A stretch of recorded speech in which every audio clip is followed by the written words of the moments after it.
Alam niyo ba, napakaingay ni Cornelio. Alam mo siya lang tao dito sa school, hindi niya alam may nagdi-discuss. Zea! Zea! Ako, maingay? Tinatawag ko lang naman si Kizea doon, ang OA. Kakainis. Alam na nga nilang library to, tapos dito pa sila mag-iingay. Alam na nga nilang maraming nag-review yung mga estudyante dito.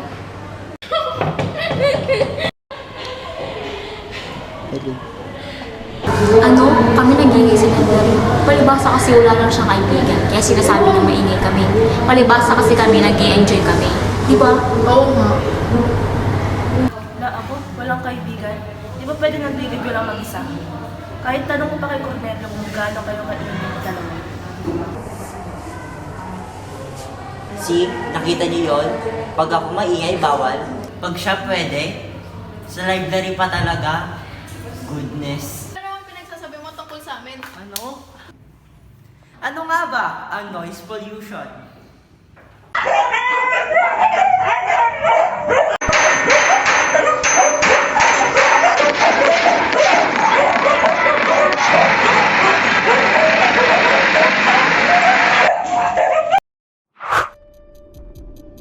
Unlike the other pollution that you may see around, like water, land, air, noise pollution is invisible to our naked eyes, but still very harmful.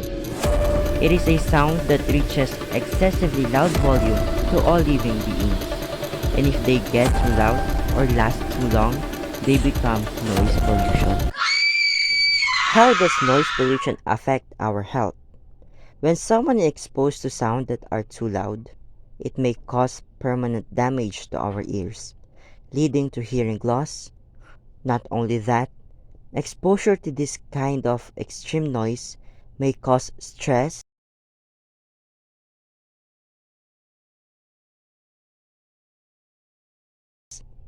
poor concentration,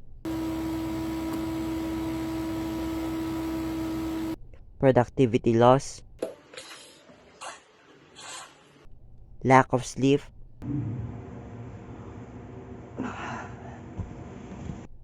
and communication problems. Ano? Di nga kita maintindihan.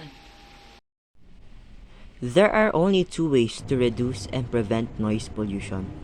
It is us being mindful and considerate to other people because we might not be aware that our behavior is negatively impacting others.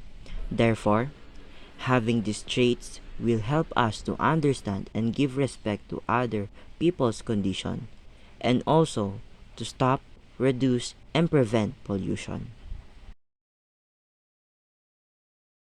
Kaya muli, Ikaw? ako At tayo lahat ay solusyon upang mabawasan ng noise pollution.